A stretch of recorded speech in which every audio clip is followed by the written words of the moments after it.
아버지의 집에는 거할 것이 많고 우리의 거처는 이미 예비되었으며 우리를 그곳에 데려가기 위해서 주님이 오실 날이 가까이 왔습니다.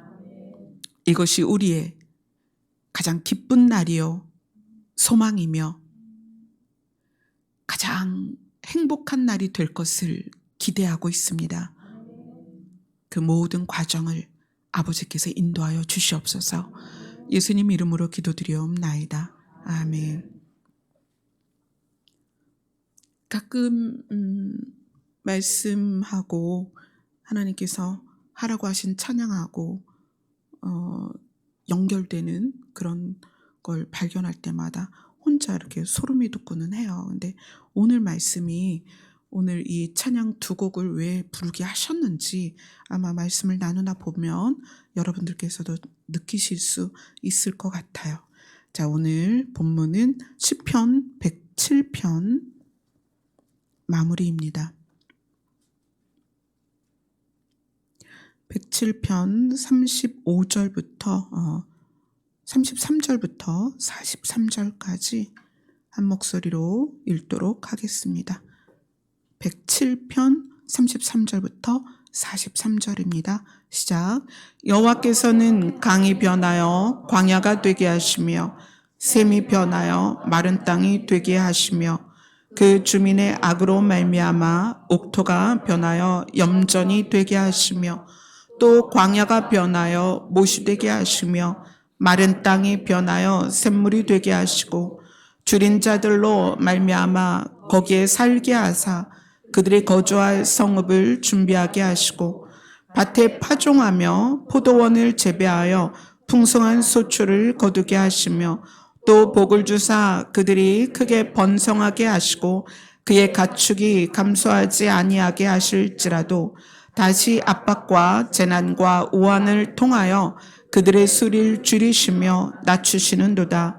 여호와께서 고관들에게는 능욕을 쏟아 부으시고 길 없는 황야에서 유리하게 하시나 궁핍한 자는 그의 고통으로부터 건져주시고 그의 가족을 양떼같이 지켜주시나니 정직하지 않는 보고 기뻐하며 모든 사악한 자는 자기 입을 봉하리로다.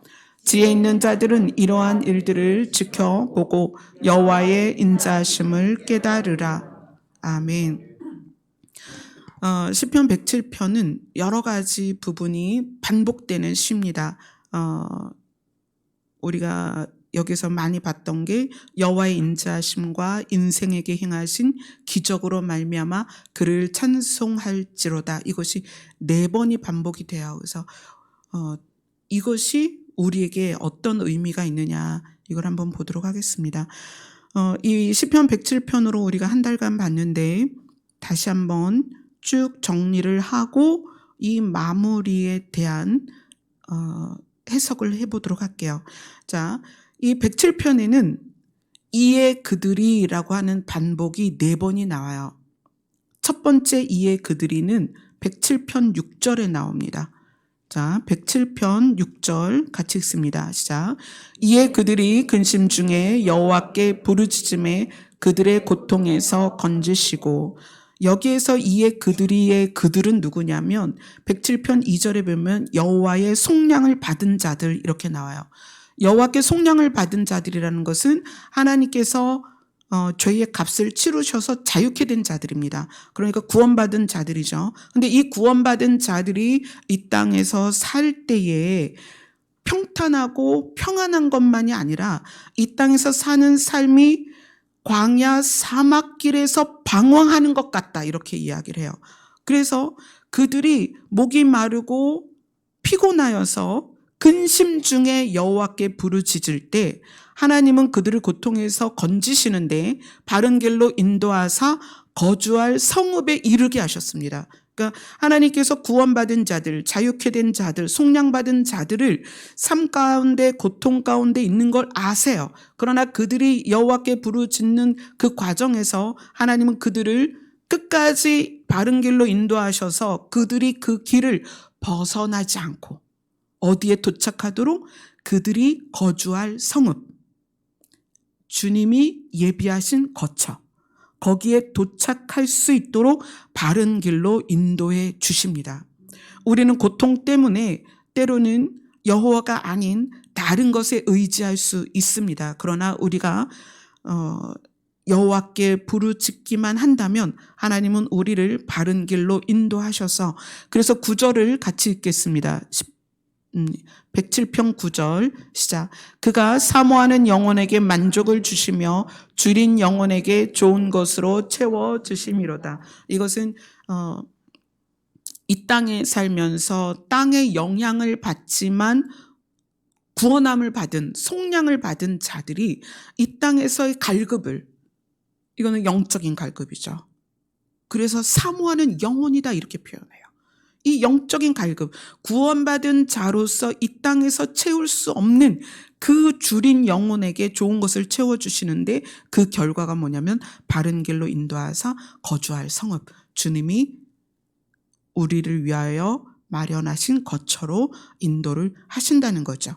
자, 그 다음에 두 번째 이에 그들이는 언제 나오냐면 107편 13절에 나옵니다. 13절을 같이 읽습니다. 시작. 이에 그들이 그 환난 중에 여호와께 부르짖음에 그들의 고통에서 구원하시되. 여기에서 이에 그들은 누구냐면 10절에 나옵니다. 10절을 같이 읽습니다. 시작. 사람이 흑암과 사망의 그늘에 앉으며 곤고와 쇠사슬에 매임은, 지구에 사는 사람은 모두 흑암과 사망의 그늘에 앉은 존재입니다. 지구가 어떤 곳이다? 저주받은 곳이다. 가시와 엉겅퀴가 나는 곳이다. 그래서 우리는 다 흑암과 사망의 그늘에 앉아 있습니다. 그러나 그러한 우리가 하나님을 깨닫고 환난 중에 여호와께 부르짖으면 하나님께서 우리의 부르짖음 가운데서 우리를 고통 가운데서 구원하시되 어떻게 하시냐면 14절을 같이 읽습니다. 시작. 흑암과 사망의 그늘에서 인도하여 내시고 그들의 얽어맨 줄을 끊으셨도다. 아멘. 자, 그 다음에 세 번째 그들이 나옵니다. 107편 19절입니다. 시작. 이에 그들이 그들의 고통 때문에 여호와께 부르짖음에 그가 그들의 고통에서 그들을 구원하시되. 이 그들은 누구냐면 17절을 같이 읽습니다. 시작. 미련한 자들은 그들의 죄악의 길을 따르고 그들의 악을 범하기 때문에 고난을 받아.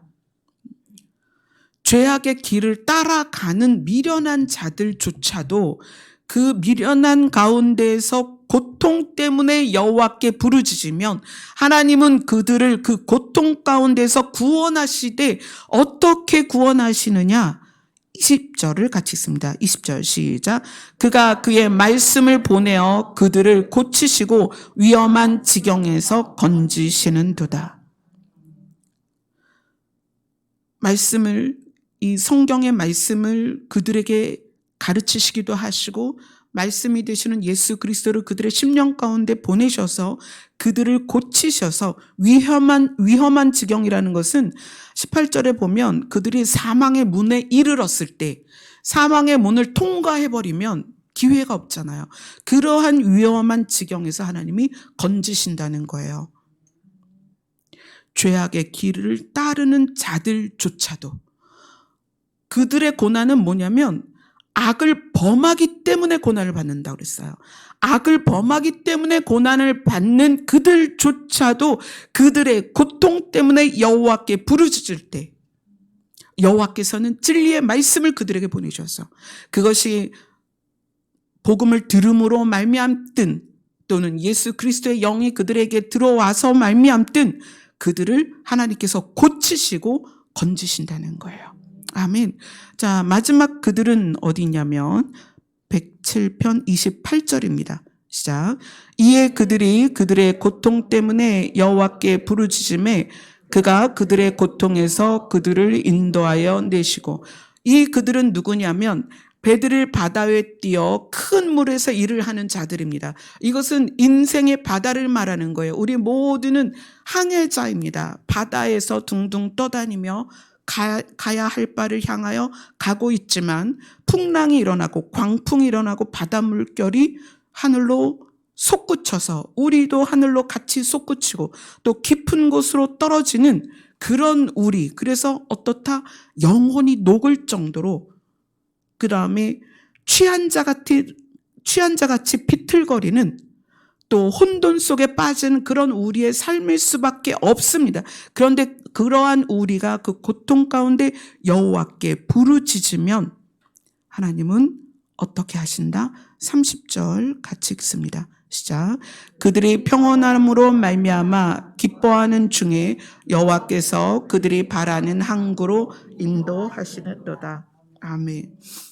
그래서 이것을 여호와의 인자심과 인생에게 행하신 기적이다, 이렇게 얘기해요. 기적이다.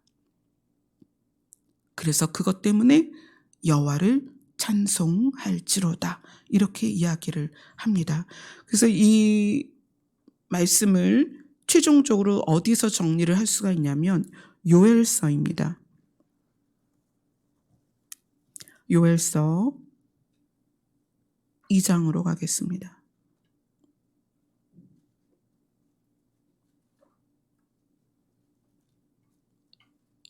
요엘서 2장 32절입니다.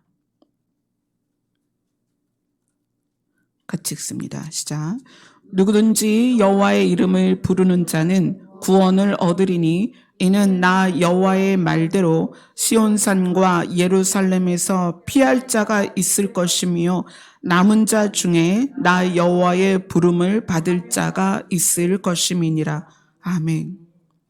이미 시온산과 예루살렘에서 피한 자가 있지만, 이미 구원받은 자가 있고 속량함을 받은 자가 있지만, 설사 그렇지 않아서 남았다 할지라도 나 여호와의 부름을 받을 자가 있을 것이다.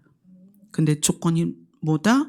누구든지 여호와의 이름을 부르는 자는 구원을 얻을 것이다. 그런데 이것이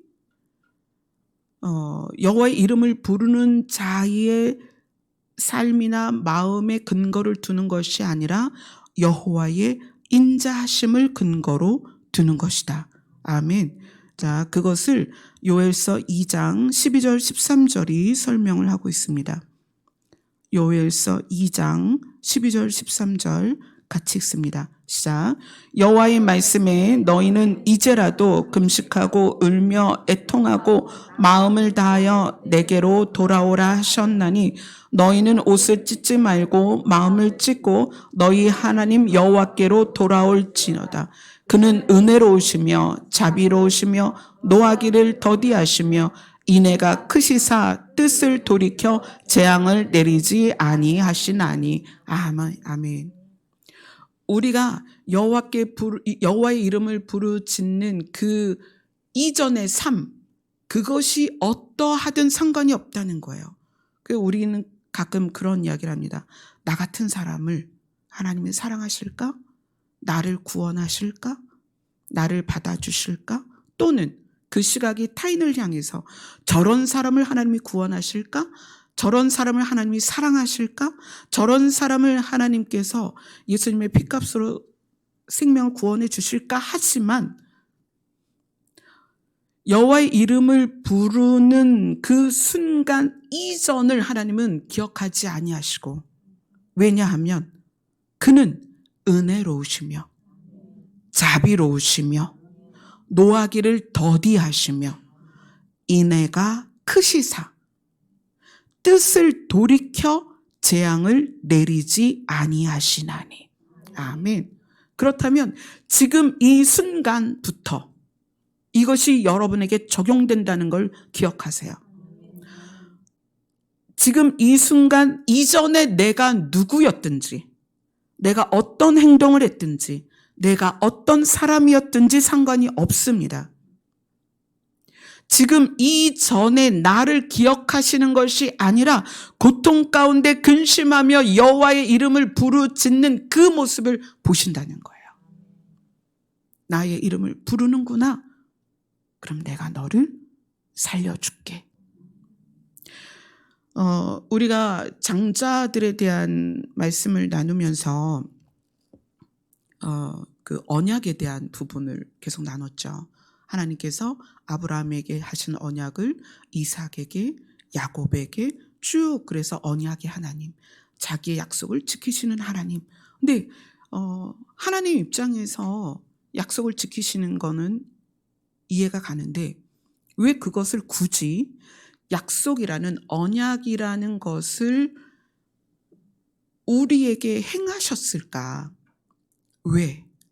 그냥 하나님이 우리를 능히 구원하실 수 있으니까. 그렇죠. 우리는 얘가 마음에 안 들고 얘는 얘가 마음에 안 들 수 있어요. 그런데 하나님은 누구든 구원하실 수 있으니까 그냥 구원하시면 될 텐데 왜 언약이라는 것을 하셔서 그것을 성경에 적어두시고 창세기부터 계속 언약을 말씀하실까? 왜 하나님의 언약, 아브라함에게 하신 언약, 이삭에게 하신 언약, 야곱에게 하신 언약, 이 언약이라는 말씀을 계속 하실까? 그 이유는 우리 때문이에요.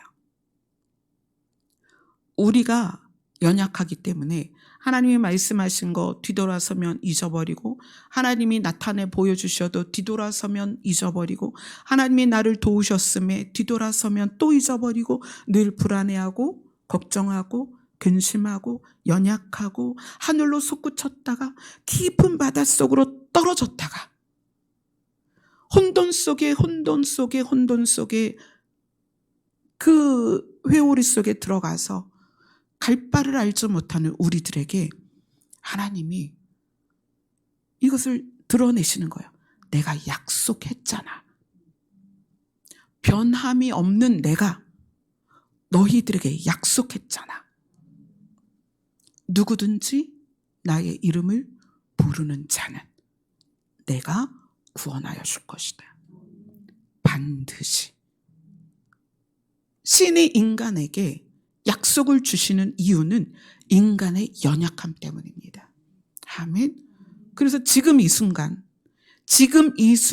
이것이 믿어져서 하나님 나를 살려주세요라고 부르짖기만 한다면, 내가 지금 이 순간 여호와의 이름을 부르짖기 전에 어떠한 일이 있었든 그것을 기억하시는 것이 아니라 지금 이 순간 여호와의 이름을 부르는 우리의 모습을 보신다는 거예요. 그리고 불쌍히 여기셔서 그는 은혜롭고 자비롭고 인애가 크시고, 그래서 우리를 그 부르짖는 우리의 마음과 우리의 소리를 들으시고 구원을 하신다는 거예요.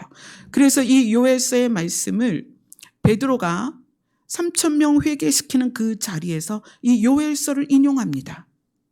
누구든지 주의 이름을 부르는 자는 구원을 얻을 것이다. 왜냐하면 그때 그 말씀이 필요했던 이유는 그 유대인들이 메시아를 십자가에 못 박았기 때문에 그래요.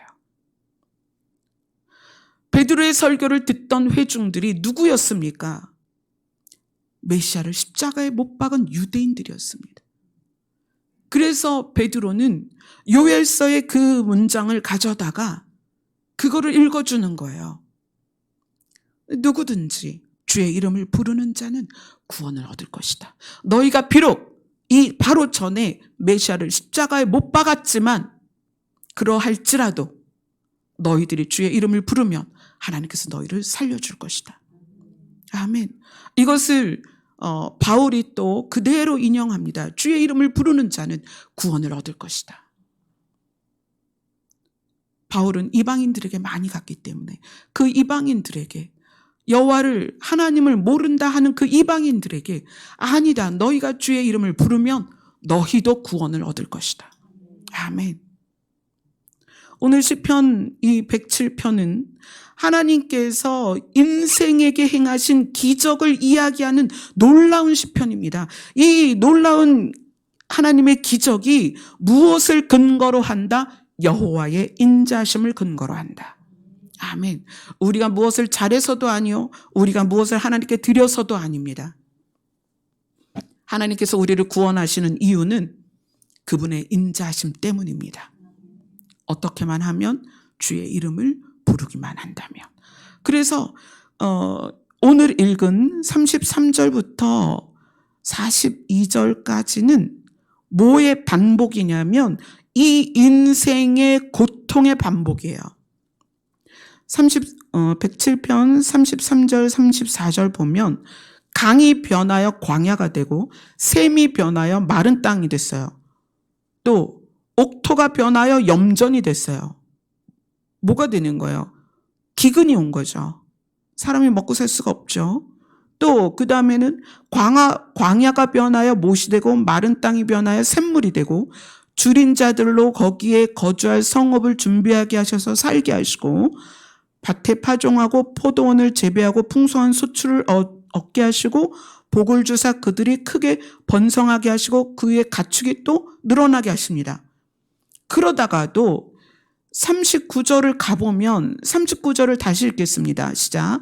다시 압박과 재난과 우환을 통하여 그들의 수를 줄이시며 낮추시는도다. 인생은 좋은 일도 나쁜 일도 있고 계속 반복이 돼요. 그런데 우리가 신앙생활하는 목표를 좋은 일에만 두면 우리는 우리의 신앙생활에서 실패할 수밖에 없어요. 하나님은 강이 변하여 광야가 되고 샘이 변하여 마른 땅이 되게 하시기도 하고 또 광야가 변하여 못이 되고 마른 땅이 변하여 샘물이 되기도 하시는데 이러한 최종적인 이유가 무엇냐는 거예요. 최종적인 이유. 오늘 시편 107편 43절을 같이 읽겠습니다. 시작. 지혜가 있는 자들은 이러한 일들을 지켜보고 여호와의 인자심을 깨달으리로다. 지혜가 있는 자들은 인생에 일어나는 모든 일들을 보고 여호와의 인자심을 깨달으리로다. 깨닫게 될 거다. 그렇죠? 그러면 과연 어떤 지혜로서 이것을 이 인생의 풍파와 고통을 여호와의 인자심과 연결할 수 있냐는 거예요. 그렇죠? 저도 나이가 그렇게 많이 먹은 건 아니지만 참 여자가 겪어야 될 고난들은 두루두루 다 경험했어요. 또 인생이 힘들다라고 느낄 수 있는 포인트들은 거의 다 경험을 했던 것 같아요. 그런데 그러한 저 자신이 여호와는 인자하시도다라고 고백할 수 있는 이유가 있다는 거예요.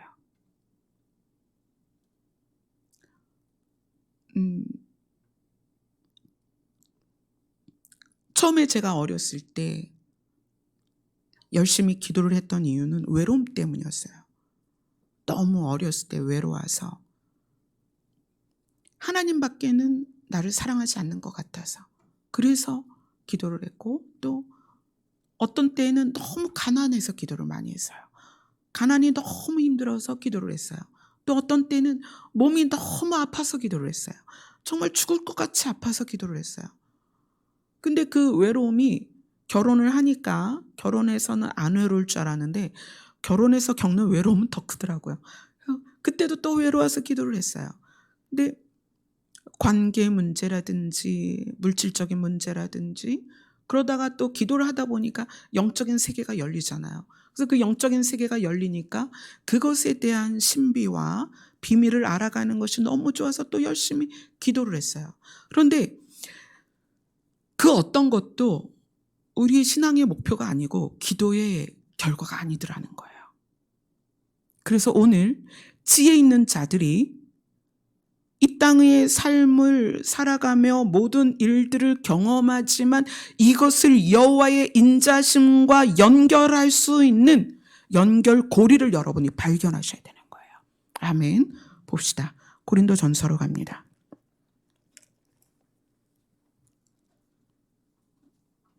고린도전서 1장 18절부터 24절까지 같이 읽겠습니다. 시작. 십자가의 도가 멸망하는 자들에게는 미련한 것이요 구원을 받는 우리에게는 하나님의 능력이라. 기록된 바 내가 지혜 있는 자들의 지혜를 멸하고 총명한 자들의 총명을 폐하리라 하였으니 지혜 있는 자가 어디 있느냐? 선비가 어디 있느냐? 이 시대의 변론자가 어디 있느냐? 하나님께서 이 세상의 지혜를 미련하게 하신 것이 아니냐? 하나님의 지혜에 있어서는 이 세상이 자기 지혜로 하나님을 알지 못하므로 하나님께서 전도에 미련한 것으로 믿는 자들을 구원하시기를 기뻐하셨도다. 유대인은 표적을 구하고 헬라인은 지혜를 찾으나 우리는 십자가에 못 박힌 그리스도를 전하니 유대에게는 꺼리끼는 것이요 이방인에게는 미련한 것이로되 오직 부르심을 받은 자들에게는 유대인이나 헬라인이나 그리스도는 하나님의 능력이요 하나님의 지혜니라. 아멘. 지혜에 대해서 이야기를 하는데 세상의 지혜와 하나님의 지혜로 나누어서 바울이 이야기를 하고 있습니다. 이 세상의 지혜가 있고 하나님의 지혜가 있다. 그런데 이 세상의 지혜로는 하나님을 알지 못한다. 그런데 하나님의 지혜가 무엇이냐? 그리스도는 하나님의 능력이요 하나님의 지혜다. 아멘. 그러면 예수님 자체를 말하는 것이 아니라 예수님을 이 땅에 보내셔서 그분으로 인하여 이루시는 모든 과정, 그래서 그것으로 우리에게 주어지는 결론, 이 모든 것이 하나님의 지혜에서 시작되었다는 거예요. 아멘. 그래서 그리스도는 하나님의 지혜다라고 이야기를 하는 거예요. 자, 고린도전서 2장으로 갑니다. 2장 6절로 9절입니다. 같이 읽습니다. 시작. 그러나 우리가 온전한 들 중에서는 지혜를 말하노니 이는 이 세상의 지혜가 아니요 또 이 세상에서 없어질 통치자들의 지혜도 아니요 오직 은밀한 가운데 있는 하나님의 지혜를 말하는 것으로서 곧 감추어졌던 것인데 하나님이 우리의 영광을 위하여 만세전에 미리 정하신 것이라. 이 지혜는 이 세대의 통치자들이 한 사람도 알지 못하였나니 만일 알았더라면 영광의 주를 십자가에 못 박지 아니하였으리로다. 기록된 바 하나님이 자기를 사랑하는 자들을 위하여 예비하신 모든 것은 눈으로 보지 못하고 귀로 듣지 못하고 사람의 마음으로 생각하지도 못하였다 함과 같으니라. 아멘. 우리가 온전한 자들 중에서는 지혜를 말하겠다. 이 온전한 자가 뭐냐면 장성한 자. 이거는 믿음 안에서 말하는 거예요. 믿음 안에서 장성하고 성숙한 그리스도인에게는 지혜를 말하겠다. 이것은 세상의 지혜가 아니다. 통치자들의 지혜가 아니다. 이거는 은밀한 가운데 있는 하나님의 지혜인데 이 하나님의 지혜를 감추어졌던 것이다. 이렇게 얘기해요. 만약에 이 지혜를 이 시대의 통치자들이 한 사람이라도 알았더라면 예수님을 십자가에 못 박지 않았을 것이다. 왜냐하면 예수님을 십자가에 못 박으면 하나님의 계획이 다 이루어지잖아요. 그러니까 세상의 통치자가 악한 영이 이 비밀을 알았더라면 예수님을 십자가에 못 박게 하지 않았을 거라는 거예요. 왜? 단순히 예수님을 십자가에 못 박는다 안 박는다 이 문제가 아니고 예수님을 십자가에 못 박음으로 말미암아 그분이 사망 권세를 이기시고 부활하시고 승천하시면서 우리의 거처까지 마련하시는 이 모든 스토리를 사단이 못하게 했을 거라는 거예요. 그러나 이 세대의 통치자들이 한 사람도 이걸 알지 못했다는 거예요. 그래서 주를 십자가에 못 박았다는 거죠. 그런데 그것으로 말미암아 하나님이 자기를 사랑하는 자들을 위하여 예비하신 일들이 진행이 됐는데 이 모든 것, 하나님이 예비하신 모든 것은 우리의 눈으로 본 적도 없고 귀로 들어본 적도 없고 사람의 마음으로 생각하여 보지도 못했던 거라는 거예요. 그래서 이것을 하나님의 지혜다라고 이야기를 하는 것입니다. 자, 이 하나님의 지혜는 미리 만세전에 미리 정하신 것이다. 무엇을 위하여? 우리의 영광을 위하여. 자, 우리의 영광을 위하여라는 것은 우리가 사람이지만 우리가 신처럼 되는 거예요. 우리에게 신이 드러나는 것입니다. 인생을 신의 나라로 옮기는 것입니다. 아멘. 이것이 우리의 영광입니다. 우리의 영광을 위하여 하나님께서 미리 정하신 일이고, 그래서 이것을 비밀이다, 감추어졌던 것이다. 이것을 위해서 예수 그리스도가 이 땅에 오셨고 그 일을 이루셨는데, 이것을 전부 통틀어서 하나님의 지혜다라고 이야기를 하는 거예요. 자, 그럼 이것이 어디에서 미리 정해져서 우리에게 알려졌느냐? 이사야서로 갑니다.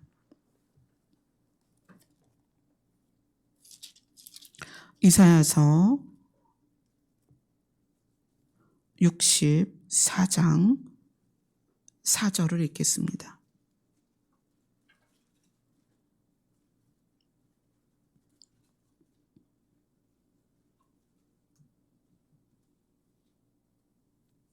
같이 읽겠습니다. 시작.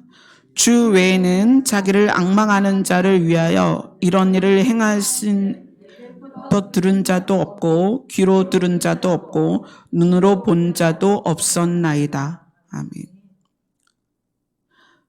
하나님 말고는 자기를 앙망하는 자를 위하여 이런 일을 행한 신을 예전부터 들어본 사람도 없고 눈으로 본 자도 없다. 하나님이 자기를 앙망하는 자를 위하여 행한 일이 과연 뭘까요? 주 외에는 자기를 앙망하는 자를 위하여 이런 일을 행한 신을 예전부터 본 적도 없고 귀로 들어본 적도 없고 눈으로 본 적도 없다. 그럼 자기를 앙망하는 자를 위하여 하나님이 행한 게 뭐라는 거예요? 그렇죠? 자, 5장으로 갑니다. 이사야 65장. 신이 자기를 앙망하는 자를 위하여 행하신 일, 앞으로 행하실 일, 반드시 이루어질 일, 눈으로 본 적도 없고 귀로 들어본 적도 없고 마음으로 생각해 본 적도 없는 일이 과연 무엇이냐? 이사야 65장 17절 18절 같이 읽겠습니다. 시작. 보라, 내가 새하늘과 새 땅을 창조하나니 이전 것은 기억되거나 마음에 생각나지 아니할 것이라. 너희는 내가 창조하는 것으로 말미암아 영원히 기뻐하며 즐거워할지니라. 보라, 내가 예루살렘을 즐거운 성으로 창조하며 그 백성을 기쁨으로 삼고, 그 다음에 이사야 66장을 마무리합니다. 66장 22절입니다. 같이 읽습니다. 시작.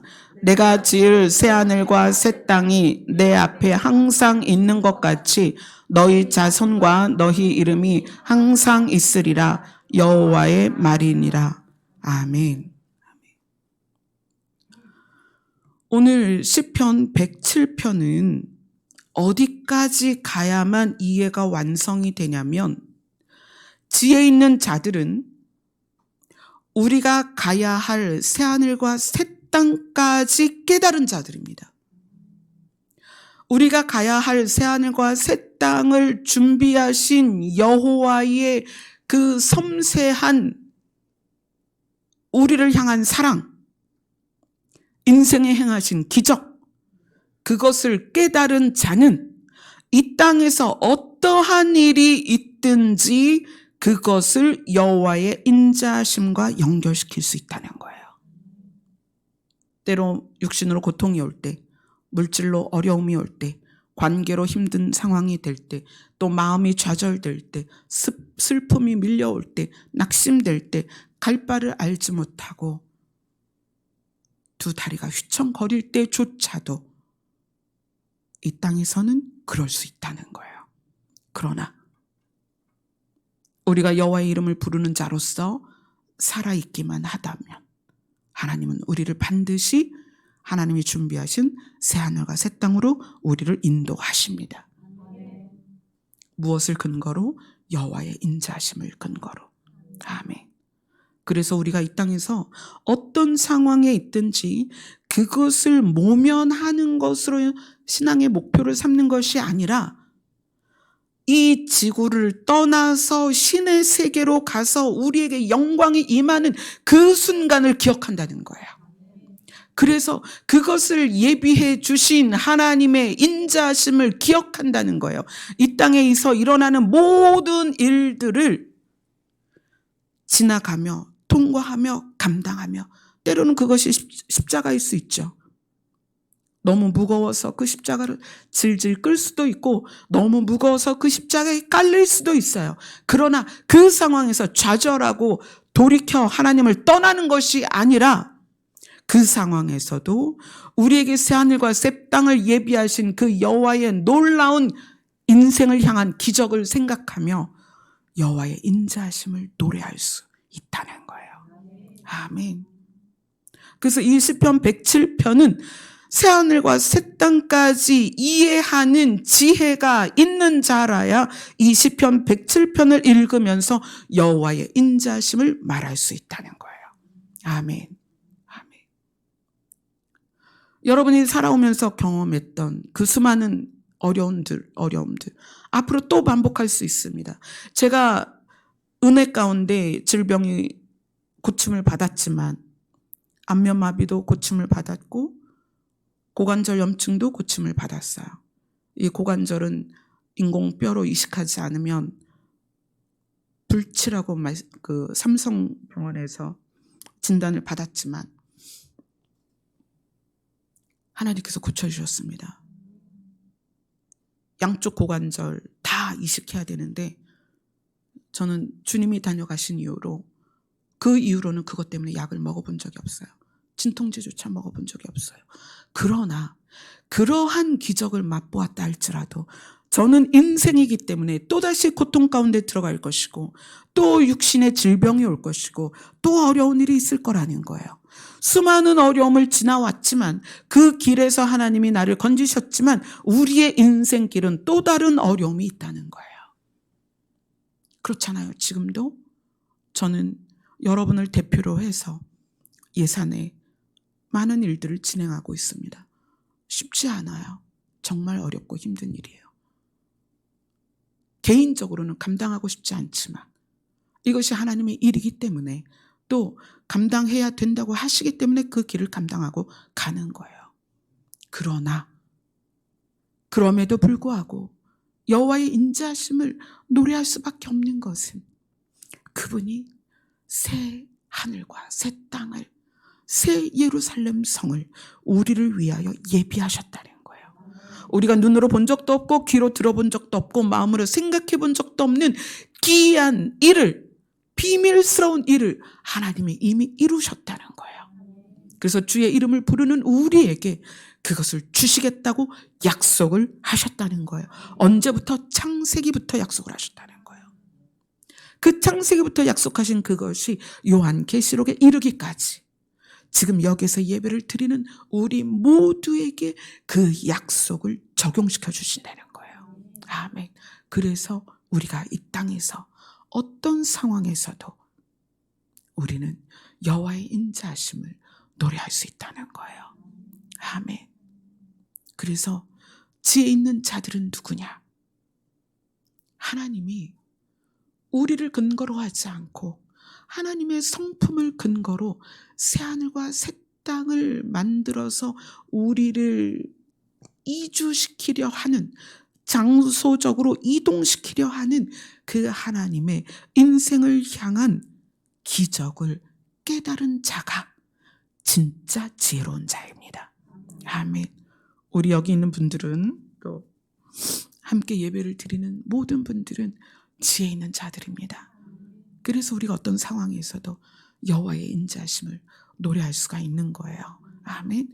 그래서 오늘 우리에게 부르라고 명령하신 찬양을 우리가 이해할 수 있는 거예요. 그 찬양을 오늘 왜 우리에게 부르라고 하셨는지. 아멘. 우리 찬양합시다. 236장입니다.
관심 없으며 주를 믿고 따라가면 그의 뜻을 알리라. 새 예루살렘에서 성도들이 함께 올 때 기뻐 노래하리라. 새 예루살렘 새 예루살렘 호산나를 높이 불러 왕의 왕을 맞으리. 새 예루살렘에서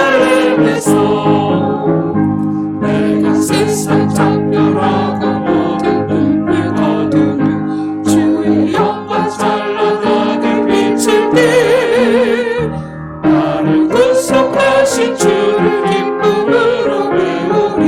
새 예루살렘에서 성도들이 함께 올 때 기뻐 노래하리라. 새 예루살렘 새 예루살렘 호산나를 높이 불러 왕의 왕을 맞으리. 새